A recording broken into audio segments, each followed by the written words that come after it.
She went viral for her drumming, but that's only half the story. Each beat that Sina Drums plays is a heartbeat she fought for, but let's just say she's not who you think she is. So without further ado, let's have a look at some of the things you didn't know about Sina Drums. And spoiler alert, it might just break your heart. From her very first heartbeat in Marburg on May 6, 1999, Sina's life was destined to follow the rhythm of music. Born into a household where melodies floated as naturally as conversation, with her mother tinkling piano keys and her father Michael touring Europe with a Beatles tribute band, Sina breathed music long before she could walk. But let's take you past those highlight reels and viral covers into the backstory that shaped the legend. At age 6, long before anyone knew her name, little Sina was modeling in her father's educational music video project, which was her first taste of camera presence that ended up lighting the first ember of confidence in front of strangers. By 10, she was already lending her voice to nursery rhymes, rock style, folk style, pop style, with her father behind the boards. Now here comes the first shocking truth. Although her drum covers rack up millions of views, the bulk of ad revenue doesn't land in her pocket. You heard that right. Copyright laws mean the original music rights holders take the lion's share. Sina learned that lesson the hard way when a copyright strike over a Supertramp cover nearly removed her channel overnight. That moment when the camera lights dimmed and she realized her livelihood was balanced on someone else's licensing rules. That was a turning point. But before we explore which decisions got her out of this funk, let's rewind a bit further to age 11, when her father surprised her with a studio drum set. Preschoolers might get stuffed animals. Sina got the thunderous roar of percussion. She practiced under dim studio lights till midnight. Her dedication was so fierce that by 12, she was already recording drum tracks for her dad's songs and later collaborating with singer-songwriter Brian Williams. That's right, before most kids knew Spotify, she was earning studio credits. Yet despite early success, her teenage years painted a more complicated picture. The spotlight cast long shadows, balancing school, practicing 6-hour sessions, coping with online trolling, and navigating the isolation of life behind screens. Have you ever wondered what it's like to pour your soul into each beat, only to see a hateful comment overshadow your efforts? Well, Sina did. In 2017, at 18, she left the comfort of her hometown to train at the Drummers Institute in Krefeld, a move that flipped her world upside down. While staying away from her family, responsibility naturally shifted from her father's support to her own drive. Immersed in jazz, funk, progressive metal, she sharpened skills far beyond YouTube covers. Those long, sleepless nights honing brushes, rudiments, double bass, and odd-time signatures would later prove to be the foundation for her versatility. But here's the question: when global fame meets teenage ambition, what are you willing to sacrifice? Because while Sina Domes, commonly known as Sina Drums, is celebrated for her philanthropic birthday fundraisers, drum camps, and supportive workshops, there is another, more hidden side.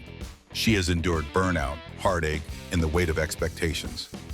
After her 70 million view cover of Sultans of Swing, she felt sudden isolation, constantly behind the camera, always creating. There were times even after concerts in Prague or crowdfunding successes when she silently questioned if she was performing for herself or simply because that was expected of her. Sina would scroll through her own comments section at times, not for praise but for critique. She wanted to know if the hours she spent fine-tuning ghost notes or perfecting offbeat fills were truly reaching people. Great cover was nice, but I felt your groove in the bridge was what kept her going. It's easy to assume internet fame builds confidence, but for Sina, it often brought more pressure than praise. Every upload was like sharing a piece of herself that was raw, exposed, and vulnerable.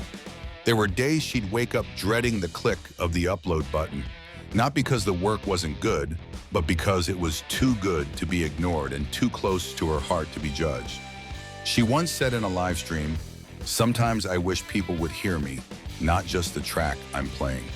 That yearning to be recognized as an artist, not just an interpreter, echoes deeply with every young creative who has ever hidden behind another song. The experimental phase began, and she started releasing original tracks. Chi Might Volume 1 in 2016, followed by 2 more albums in 2018 and 2020. These were deeply personal, but here's the paradox. Original music got far fewer views than covers. That translated into noticeably smaller ad payouts. Facing that financial pinch, she had to finally redefine her relationship with money. No longer drum cover sensation, but independent musician crafting her own sound. Around that time, Sina also became a topic of discussion on Reddit music forums. Some threads praised her fiercely, users calling her the Neil Peart of YouTube and a groove goddess with ridiculous control. But others were less kind. A few Redditors dismissed her as just another viral cover artist riding Daddy's studio, reducing her entire body of work to nepotism and lighting tricks. Sina never directly responded, but those threads found their way to her inbox, forwarded by well-meaning fans. The words stuck. She later admitted in an interview that Reddit was both a blessing and a curse. "It's strange," she said, "how a stranger's opinion can either make you feel seen or entirely erased." The hardest part was the assumption that she didn't earn her place behind the kit. Sina used that discomfort as fuel, pushing herself into more technically demanding compositions, even if it meant fewer views. The road wasn't easy. Sina turned to Patreon, growing a loyal fan base eager for behind-the-scenes clip and drum labs. Brand partnerships followed, music equipment, drum heads, sticks, gear endorsements, but each contract sparked its own dilemma. Do I stay true to my voice or become a walking billboard? With care, she chose partners aligned with her own values, supporting young drummers, local drum manufacturers, and educational tools, never sacrificing authenticity. Then there was the love life question. Does her intense schedule and bomb technical persona leave room for romance? Few know Sina held a long-term relationship in secret throughout 2019-2021. It ended amid touring strain. The partner admitted feeling invisible next to her online persona that took center stage. The split was public in tears, but it also made Sina reconsider what personal balance means when you're a global musician with 1.5 million subscribers. She steered her next chapters toward intentional relationships, good for her art and heart. Imagine building a global brand before age 20. What sacrifices would you make for your passion? It's this honesty, sharing vulnerability in Q&A videos, or captioning "sometimes drummers bleed behind the kit," that has deepened her bond with fans. She's beyond her mastery that inspires, it's her humanity. She shows them both the highs of sold-out Europe live tours with Rock the Opera, Prague, and the lows of drumming through panic attacks before big shows. About earnings, recent Patreon leaks and interviews hint at a diversified income. Ad revenue, while small from covers, supplements original music income. Workshop bookings, often $2K or $5K per event. Drum camp fees, sponsorships, and merchandise. An estimate? Reports suggest she likely brings in mid-six figures annually, but it's not from YouTube alone. The truth is, her brand carries her authenticity, versatility, and trustworthiness. A final shocking reveal. Sina once lost 10K on a small tour in early 2022 due to canceled venues and low ticket sales, a COVID aftershock surprise. That financial blow rattled her, not because she couldn't afford it, but because it felt like her own business failure. Instead of burying it, she live streamed about it, talking late into the night with fans about risk, then and only then found renewed support. Her transparency inspired crowdfunding, help, and ceaseless fan messages. So next time you tap along to her covers, remember, behind each beat, there's pain, perseverance, and purpose. Sina's not done yet, not by a long shot. As of 2025, she's been quietly working on a documentary with her father, tracing their intertwined musical journey. It's part family story, part artistic memoir, and entirely self-funded. I want to tell the truth. Our truth, she said in a recent Patreon Q&A.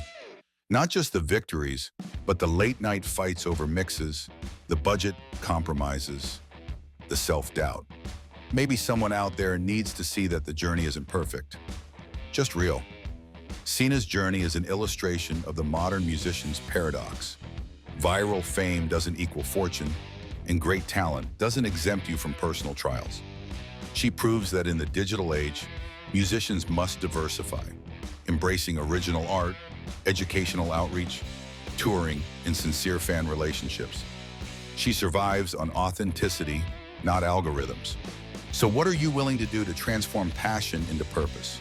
And when the world only counts views, will you honor what counts within? Sina Drums is much more than an online sensation. She's a case study in resilience, vulnerability, integrity, and reinvention. She had bright spotlights and shadows. She learned early, success can be rented, not owned. She chose to own who she is, what she creates, and how she invests, and that might just be the greatest drum solo of her life.